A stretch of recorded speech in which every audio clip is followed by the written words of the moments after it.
Hi hello welcome back to Sneha Jagattu with rebel girl YouTube channel. ನಾವು ಬಂದಿದ್ದೀವಿ Chunchanakatte ಫಾಲ್ಸ್ಗೆ with colleagues. ನೋಡಿ ಹೇಗಿದೆ ಅಂತ.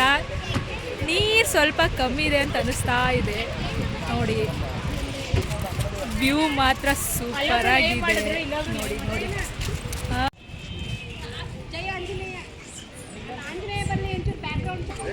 ನೋಡಿ ಇವರು ರೇಖಾ ಅಂತ ನಾಚ್ಕೋತಾ ಇದ್ದಾರೆ. ನೋಡಿ ಮೆಹಂದಿ ಹೆಂಗೆ ಹಾಕಿದ್ದಾರೆ ಅಂತ. ಯಾರು ಈ ಹುಡುಗಿ ಹೇಳಿ? ಹಾಂ, ಮಳವಳ್ಳಿ ಹುಡುಗಿ ಏನಕ್ಕೆ ಬಂತು ಇಲ್ಲಿಗೆ? ಚುಂಚನಕಟ್ಟೆಗೆ ಯಾಕೆ ಬಂದೆ? ಮಳವಳ್ಳಿಯಿಂದ ಮಿಸ್ ಆಗ್ಬಿಟ್ಟಿದ್ದಾಳೆ. ನೋಡಿ ಯಾರು ಬೇಕು ಅಂದ್ರೆ ಕರ್ಕೊಂಡೋಗಿ. ಕಾವೇರಿ ನೀರು ಕಮ್ಮಿ ಆಗ್ಬಿಟ್ಟಿದೆ ಅಂತ ಚುಂಚನಕಟ್ಟೆಗೆ ಬಂದವಳು ಇವಳು.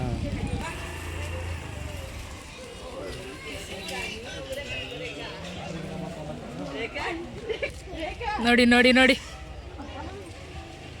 ತುಂಬ ಬಿಸಿಲಿತ್ತು, ಸೊ ಇಷ್ಟಂಗೆ ಕಾಲು ಸುಡುತ್ತೆ ಅಂತ ರೇಖಾ ಮಿಸ್ಸು ಸಾಹಸ ಮಾಡಿ ಎತ್ಕೊಂಡು ಹೋಗ್ತಾ ಇದ್ದಾರೆ. ನೋಡಿ ನೋಡಿ ನಮ್ಮ ಸಂಜೆಗೆ ಯಾವ್ದಾರು ಹುಡುಗಿದ್ರೆ ಒಂದು ಆಗ್ಲೇ ಇದಾರಂತೆ. ಬೇಡ ಬಿಡಿ.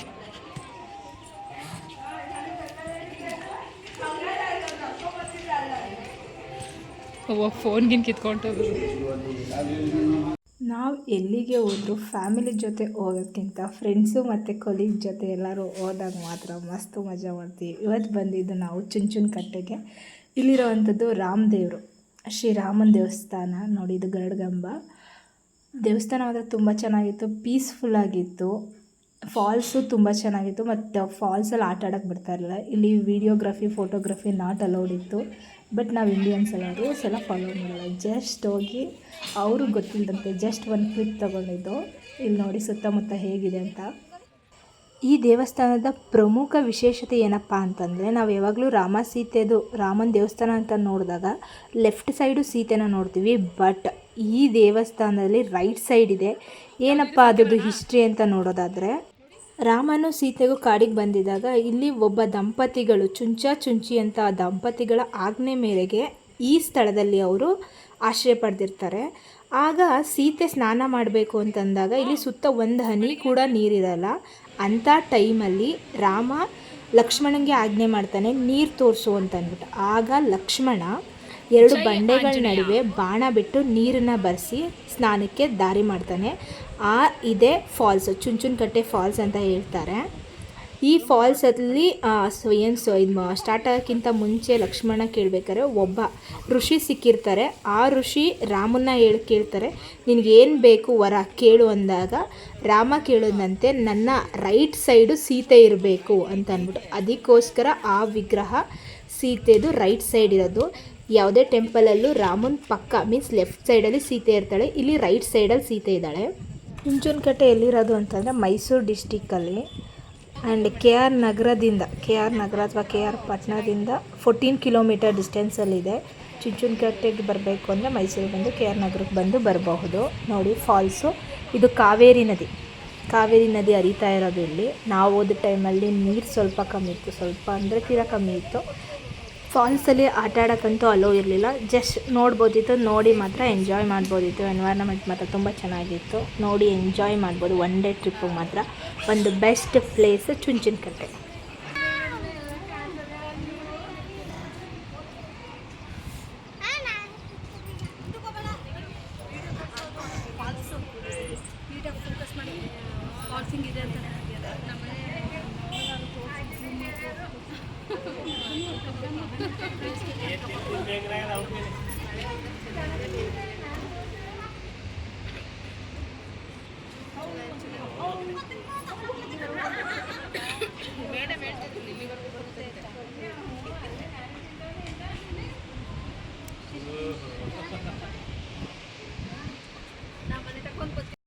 ಫಾಲ್ಸ್ನ ನೋಡ್ತಾ ಎಲ್ಲರೂ ಒಂದಷ್ಟು ಹೊತ್ತು ಟೈಮ್ ಸ್ಪೆಂಡ್ ಮಾಡಿದ್ವಿ. ನೆಕ್ಸ್ಟ್ ನಾವು ಗೊತ್ತಲ್ಲ ಫೋಟೋಶೂಟು ವೀಡಿಯೋ ಶೂಟು ಅಂತ ಫುಲ್ ಬ್ಯುಸಿ ಆದ್ವಿ. ಒಂದಷ್ಟು ಫೋಟೋ ಕ್ಯಾಪ್ಚರ್ ಮಾಡ್ಕೊಂಡ್ವಿ, ಗ್ರೂಪ್ ಜೊತೆ ಸಿಂಗಲ್ಲು ಎಲ್ಲ ಕ್ಯಾಪ್ಚರ್ ಮಾಡಿಕೊಂಡು ಮತ್ತು ನಮ್ಮ ಜರ್ನಿನ ಸ್ಟಾರ್ಟ್ ಮಾಡಿದ್ವಿ. ಚುಂಚನಕಟ್ಟೆ ಬಾಯ್ ಹೇಳಿ ನೆಕ್ಸ್ಟು ನಾವು ಹೋಗಿದ್ದು ಕಪ್ಪಡಿಗೆ. ನಾನು ವಿಸಿಟ್ ಮಾಡಿದ್ದು ಕಪ್ಪಡಿಗೆ ಇದೇ ಫಸ್ಟ್ ಟೈಮು. ನನಗೆ ಇದ್ರ ಬಗ್ಗೆ ಜಾಸ್ತಿ ಏನೂ ಗೊತ್ತಿಲ್ಲ, ಇಲ್ಲ ದೇವಸ್ಥಾನ ಅಂತ ಅಂದ್ಕೊಂಡಿದ್ದೆ. ಬಟ್ ಇಲ್ಲಿ ಯಾವುದು ಪೂಜೆ ಮಾಡುವಂತಹ ವಿಗ್ರಹ ಆಗಲಿ ದೇವಾಲಯ ಆಗಲಿ ಆ ಥರ ಯಾವುದೂ ಇಲ್ಲ. ಇಲ್ಲಿ ರಾಚಪ್ಪಾಜಿ ಅವರು ಸಿದ್ದಪ್ಪಾಜಿ ಅವರ ಗುರುಗಳ ಮೇಲೆ ಅವರು ಐಕ್ಯ ಆಗಿರೋ ಸ್ಥಳ. ಇದೊಂದು ಶಕ್ತಿಯುತ ದೇವಸ್ಥಾನ ಅಂತ ಎಲ್ಲ ಹೇಳ್ತಾರೆ. ಏನಕ್ಕಪ್ಪ ಅಂತಂದರೆ ಕೆಲವರು ಕೋರ್ಟ್ಗಳಲ್ಲಿ ನೊಂದು ಬೆಂದು ಯಾವುದೇ ಕೆಲಸ ಆಗಲಿಲ್ಲ ಅಂತಂದರೆ ಇಲ್ಲಿಗೆ ಬಂದು ಕೇಳ್ಕೊಂಡು ಹೋದರೆ ಆ ಕೆಲಸಗಳೆಲ್ಲ ಆಗಿ ಸಕ್ಸಸ್ ಆಗಿದೆ ಅಂತ ಇಲ್ಲಿಯ ಪೂಜಾರಿ ಅಥವಾ ಲೋಕಲಿಯನ್ಸ್ಗಳು ತುಂಬ ಹೇಳ್ತಾರೆ. ಇಲ್ಲಿರೋವಂಥವರು ಯಾವುದೇ ಥರ ಆಗಿರಬಹುದು, ಯಾವುದೇ ಥರ ಕಷ್ಟ ಅಥವಾ ಏನೇ ಒಂದು ಪ್ರಾಬ್ಲಮ್ಸ್ಗಳಿದ್ರು ಇಲ್ಲಿ ನೆರವೇರುತ್ತೆ ಕೇಳ್ಕೊಂಡ್ರೆ ಅನ್ನೋದು ಇಲ್ಲಿನ ಒಂದು ಪ್ರತೀತಿ.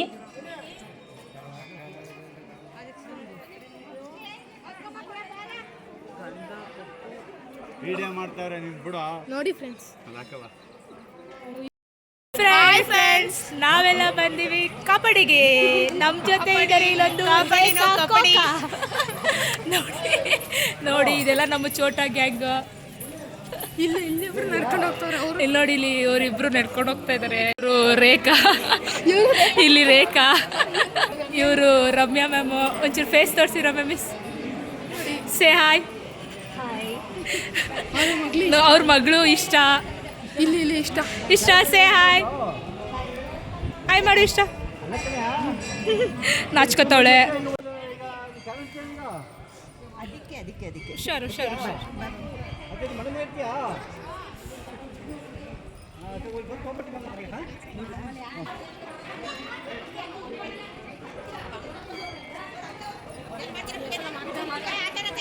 ತಾನೆ.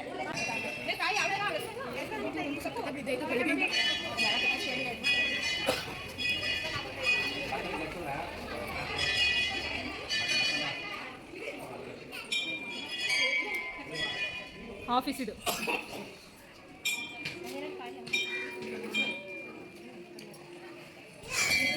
ಇಲ್ಲೂ ಕೂಡ ಒಂದು ಹೊಳೆ ಥರ ನೀರು ಹರಿಯುತ್ತೆ. ಅದು ಯಾವ ನದಿ ಅಂತಂದರೆ ಕರ್ನಾಟಕದ ಜೀವ ನದಿಯಾದ ಕಾವೇರಿ ನದಿ. ಚುಂಚನಕಟ್ಟೆ ಆಗಿರ್ಬೋದು, ಇಲ್ಲಿ ಕಬಡ್ಡಿಲಾಗಿರ್ಬೋದು, ಎರಡೂ ಕಡೆಯೂ ಹರಿಯುವಂತಹ ನದಿ ಬಂದ್ಬಿಟ್ಟು ಕಾವೇರಿ ನದಿ.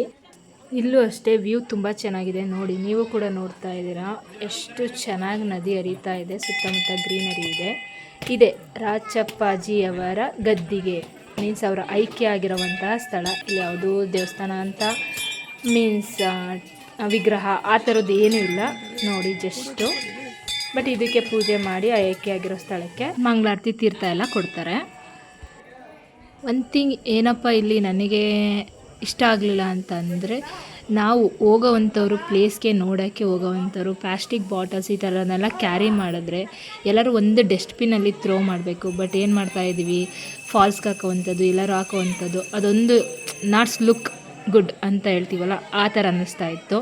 ಬಟ್ ಅದರ್ವೈಸ್ ನಾವು ಹೋಗೋವಂಥವ್ರು ಅದನ್ನು ನಾವು ಪ್ಲೇಸ್ ನೋಡೋಕೆ ಹೋಗಿರ್ತೀವಿ, ಆ ಪ್ಲೇಸ್ನ ಇನ್ನೊಬ್ಬರು ನೋಡಬೇಕು, ಮತ್ತೊಬ್ಬರು ನೋಡಬೇಕು ಅಂದಾಗ ಆ ಪ್ಲೇಸ್ ತುಂಬ ನೀಟಾಗಿರಬೇಕು. ಸೊ ಹೋಗೋವಂಥವ್ರು ಪ್ಲಾಸ್ಟಿಕ್ ಈ ಥರದನ್ನೆಲ್ಲ ಎಲ್ಲೆಂದ್ರೂ ಬೇಕು ಅಲ್ಲಿ ಥ್ರೋ ಮಾಡಬೇಡಿ. ಒಂದು ಕಡೆ ಹಾಕಿಲ್ಲ ಅಂದರೆ ನಿಮ್ಮ ಬ್ಯಾಗ್ರ ಕ್ಯಾರಿ ಫಾರ್ವರ್ಡ್ ಮಾಡಿ ಬಂದು ನಿಮ್ಮ ಡಸ್ಟ್ಬಿನಲ್ಲೇ ಹಾಕ್ಕೋಬೋದು. ಸೊ ಅದೊಂದು. ಇಲ್ಲಿ 1 ವೀಕ್ ಜಾತ್ರೆ ನಡೆಯುತ್ತಂತೆ ರಾಚಪ್ಪಾಜಿಯವರ ಈ ಗದ್ದಿಗೆಯಲ್ಲಿ. 1 week in the month of maybe February ಇರಬೇಕು, 1 ವೀಕ್ ಜಾತ್ರೆ ನಡೆಯುತ್ತೆ ಅಂತ ಹೇಳ್ತಾ ಇದ್ರು.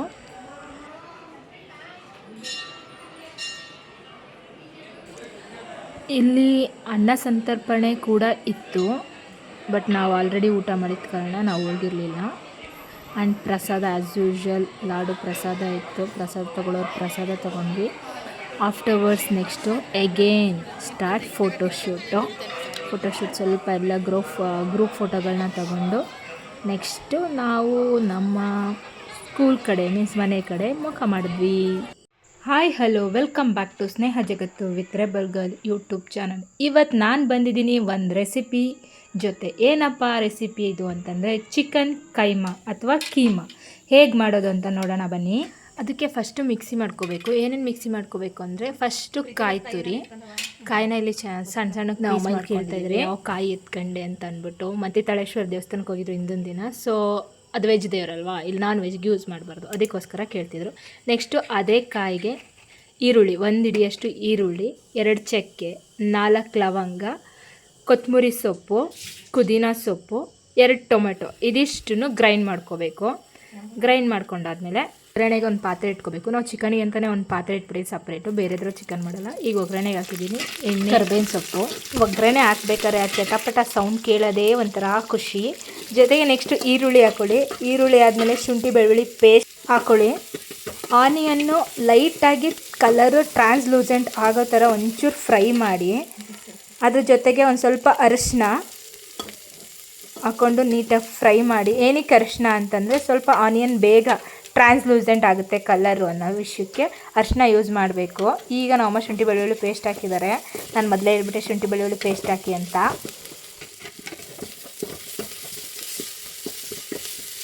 ಈಗ ಈರುಳ್ಳಿಗೆ ಸಾಲ್ಟ್ ಆ್ಯಡ್ ಮಾಡ್ಕೊಳ್ಳಿ. ನೆಕ್ಸ್ಟು ಚಿಕನ್ನ ನೀಟಾಗಿ ತೊಳೆದಿಟ್ಟಿರೋಂಥ ಚಿಕನ್ನ ಹಾಕಿ ಅದ್ರ ಜೊತೆಗೆ ಫುಲ್ಲು ಅದು ನೀರು ಬಿಡೋ ಥರವರೆಗೂ ಫ್ರೈ ಮಾಡಿ. ಅಲ್ಲಿವರೆಗೂ ನೀರು ಮಸಾಲ ಏನೂ ಹಾಕ್ಬೇಡಿ, ಸ್ವಲ್ಪ ಅದೇ ನೀರು ಬಿಡಬೇಕು. ಅಲ್ಲಿವರೆಗೂ ನೀಟಾಗಿ ಫ್ರೈ ಮಾಡಿ.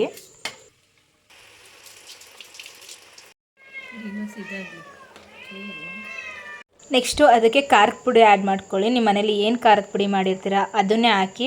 ನಮ್ಮ ಮನೇಲಿ ಈಗ 2 ಸ್ಪೂನ್ ಖಾರದ ಪುಡಿ ಹಾಕ್ತಾಯಿದೆ. ನೀಟಾಗಿ ಆ ಖಾರ ಮತ್ತು ಸಾಲ್ಟು ಎರಡು ಚಿಕನ್ಗೆ ಹಿಡಿಬೇಕು, ಅಲ್ಲಿವರೆಗೂ ಫ್ರೈ ಮಾಡಿ. ನೆಕ್ಸ್ಟು ನಾವೇನು ಮಿಕ್ಸಿ ಮಾಡಿದ್ವಿ ಕಾಯಿ ಮಸಾಲ, ಅದನ್ನು ಆ ಚಿಕನ್ಗೆ ಆ್ಯಡ್ ಮಾಡಿ. ಆ ಮಸಾಲ ಎಲ್ಲ ಚಿಕನ್ಗೆ ಕೋಟಾಗಿ ಅದ್ರ ಜೊತೆ ಸ್ವಲ್ಪ ಹೊತ್ತು ಬೇಯಬೇಕು. ಆ ಜಾರ್ ತೊಳೆದಿರೋದು ನೀರನ್ನ ಹಾಕ್ಬಿಟ್ಟು ಸ್ವಲ್ಪ ಬೇಯಿಸಿ. ನೆಕ್ಸ್ಟು ಈಗ ಚಿಕನ್ ಕೀಮಾಗೆ ಏನೇನು ಬೇಕೋ ಅದನ್ನು ಹಾಕ್ತಾಯಿದ್ದಾರೆ ಅಮ್ಮ. ಮೆಣಸು, ಸ್ವಲ್ಪ ಚಿಕನ್ದು ಏನದು ಮಸಾಲ ರುಬ್ಬಿದ್ವಿ ಆ ಮಸಾಲನೂ ಇಟ್ಕೊಂಡಿರಬೇಕು. ಮೆಣಸು ಹಾಕಿದ್ರು. ಈಗ ಗರಂ ಮಸಾಲ, ಚಕ್ಕೆ ಲವಂಗದ ಪೌಡ್ರ್ ಇತ್ತು, ಆ ಪೌಡ್ರ್ ಹಾಕ್ತಾಯಿದ್ದಾರೆ. ನೆಕ್ಸ್ಟು ಶುಂಠಿ ಬೆಳ್ಳುಳ್ಳಿ ಪೇಸ್ಟು, ಹುರ್ಗಡ್ಲೆ, 1 ಹಿಡಿಯಷ್ಟು ಹುರ್ಗಡ್ಲೆ ಹಾಕ್ಕೊಂಡಿದ್ದಾರೆ ನಮ್ಮಮ್ಮ. ಇಲ್ಲಿ ನಮ್ಮ ಟೈಗರ್ ಕೂಡ ಚಿಕನ್ ಕೀಮಾ ತಿನ್ನೋಕ್ಕೆ ಎಕ್ಸೈಟೆಡ್ ಆಗಿ ತುಂಬ ಕಿರ್ಚ್ತಾ ಇತ್ತು. ಅದ್ರ ಸೌಂಡ್ ನೀವು ಕೇಳಿಸ್ಕೊತಾ ಇದ್ದೀರಾ. ಈಗ ಅದೇ ಜಾರ್ಗೆ ಮೆಣಸಿಕಾಯಿ, ಒಂದು 3 ಮೆಣಸಿಕಾಯಿ ಮತ್ತು ಕೊತ್ತಂಬರಿ ಸೊಪ್ಪು ಹಾಕ್ಕೊಂಡು, ಆಲ್ರೆಡಿ ಅಲ್ಲಿ ನೋಡ್ತಾ ಇದ್ದೀರಾ ನಾವು ಮಸಾಲ ಇಟ್ಟಿದ್ದಾರೆ ಸ್ವಲ್ಪ. ಅದನ್ನು ಈಗ ಮಿಕ್ಸಿ ಮಾಡ್ಕೋಬೇಕು. ಚಿಕನ್ ನೋಡಿ ಒಂದು ಒಳ್ಳೆ ರೀತಿ ಫ್ಲೇವರ್ ಆಗಿ ತುಂಬ ಬೇಯ್ತಾ ಇದೆ. ಹೇಗೆ ಬೇಯ್ತಾ ಇದೆ ನೋಡಿ, Mandya style chicken sambar with keema. ಈಗ ನೋಡಿ ಬೇಯ್ದಿರೋದು. ಅದೇ ಜಾರ್ಗೆ ಚಿಕನ್ ಹಾಕೋಬೇಕು. ಚಿಕನ್ ಕಂಡ ಈ ಥರದ್ದೆಲ್ಲ ಇರುತ್ತಲ್ಲ ಸ್ಕಿನ್ನು, ಅದನ್ನೆಲ್ಲ ಹಾಕ್ಕೊಂಡು ರುಬ್ಕೋಬೇಕು. ಆ ಮಸಾಲ ಜೊತೆನೇ ರುಬ್ಕೊಂಡು ನೋಡಿ, ರುಬ್ಕೊಂಡ್ರೆ ಈ ರೀತಿ ಆಗುತ್ತೆ. ಈಗ ಮೇನ್ ಥಿಂಗ್ ಏನು ಚಿಕನ್ ಸಾಂಬಾರು ತುಂಬ ಚೆನ್ನಾಗಾಗಬೇಕು ಅಂತಂದರೆ ಹುಚ್ಚಳ್ಳು, ಅದನ್ನು ನೀಟಾಗಿ ಪೇಸ್ಟ್ ಮಾಡ್ಕೋಬೇಕು. ಸ್ವಲ್ಪ ನೀರು ಹಾಕ್ಕೊಂಡು ಪೇಸ್ಟ್ ಮಾಡಿಕೊಂಡು ನೆಕ್ಸ್ಟು ಅದನ್ನು ಒಂದು ಸಾಸರಲ್ಲಿ ಹಾಕ್ಕೊಂಡು ಫುಲ್ಲು ಸೋಸ್ಕೊಂಡು ಜಸ್ಟ್ ಆ ವಾಟರ್ನ ಮಾತ್ರ ತೆಗೆದಿಟ್ಕೋಬೇಕು. ನೆಕ್ಸ್ಟ್ ಅದನ್ನು ನಾವು ಆ್ಯಡ್ ಮಾಡ್ತೀವಿ ಸಾಂಬಾರಿಗೆ. ಈಗ ಚಿಕನ್ಗೆ ಒಗ್ಗರಣೆ ಕೊಡ್ತಾಯಿದೆ. ಬಸ್ಬಿಟ್ಟಿರೋಂಥ ಚಿಕನ್ಗೆ ಒಗ್ಗರಣೆ ಕೊಡ್ತಿದ್ದಾರೆ. ಎಣ್ಣೆ ಆ್ಯಸ್ ಯೂಶ್ವಲ್ ಒಗ್ಗರಣೆಗೆ ಏನೇನು ಹಾಕ್ತೀವಿ ಅದನ್ನೇ ಹಾಕೋದು. ಒಗ್ಗರಣೆಗೆ ಈರುಳ್ಳಿ, ಶುಂಠಿ ಬೆಳ್ಳುಳ್ಳಿ ಪೇಸ್ಟು, ಮೆಣಸಿಕಾಯಿ ಆ್ಯಂಡ್ ಕ್ಯಾಪ್ಸಿಕಮ್ ಆ್ಯಡ್ ಮಾಡಿದ್ದಾರೆ. ಮತ್ತು ಎತ್ತಿಟ್ಟಿದ್ದು ಸ್ವಲ್ಪ ಮಸಾಲ ಇತ್ತಲ್ಲ ಆ ಮಸಾಲನೂ ಹಾಕಿ ಈಗ ಸ್ವಲ್ಪ ನೀರು ಹಾಕಿ ಕುದಿಸಿ ನೆಕ್ಸ್ಟು ಚಿಕನ್ ಬಸ್ತಿರೋದನ್ನು ಅದಕ್ಕೆ ಹಾಕಿ ನೀಟಾಗಿ ಒಂದು ರೌಂಡು ಫ್ರೈ ಮಾಡಬೇಕು. ಆ ಎಗೇನ ಮಸಾಲ ಏನಿತ್ತು ಅದೆಲ್ಲ ಕೋಟ್ ಆಗಬೇಕು. ಕೋಟ್ ಆಗೋ ತನಕ ಸ್ವಲ್ಪ ಆಲ್ರೆಡಿ ಚಿಕನ್ ಎಲ್ಲ ಬೇದಿರುತ್ತೆ, ಬೇಯೋದೇನು ಬೇಡ, ಜಸ್ಟ್ ಒಂದು ಕೋಟಿಂಗಾಗಿ ಒಂಚೂರು ಆ ಮಸಾಲ ಎಲ್ಲ ಹಿಡ್ಕೋಬೇಕು. 1-2-5 ನಿಮಿಷ ಅದನ್ನು ಬೇಯಿಸಬೇಕು ಆ ಮಸಾಲದಲ್ಲೇ.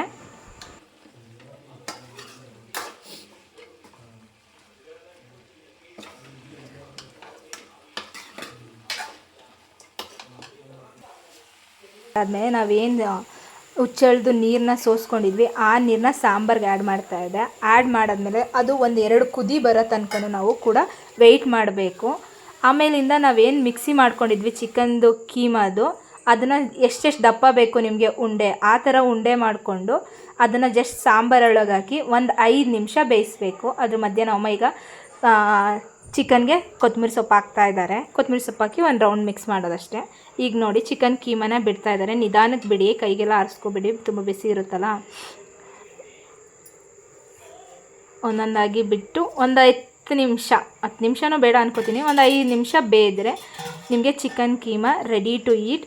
ಟೇಸ್ಟ್ ಮಾತ್ರ ತುಂಬ ಚೆನ್ನಾಗಿರುತ್ತೆ. ಇದನ್ನು 2 ವೇಲಿ ಮಾಡ್ಬೋದು, ಬೇಯಿಸು ಕೂಡ ಮಾಡ್ಬೋದು, ಇನ್ನೊಂದು ವೇಲಿ ಮಾಡ್ಬೋದು. ಇನ್ನೊಂದು ದಿನ ಆ ಥರ ತೋರಿಸ್ಕೊಡ್ತೀನಿ ನೋಡಿ. ಈ ಥರ ಮಾಡ್ತೀನಿ. ಮಟನ್ ಕೀಮಾಗಿಂತ ಚಿಕನ್ ಕೀಮಾ ಅಂತೂ ಮನೇಲೇ ಸೂಪರಾಗಿ ಮಾಡ್ಕೋಬೋದು.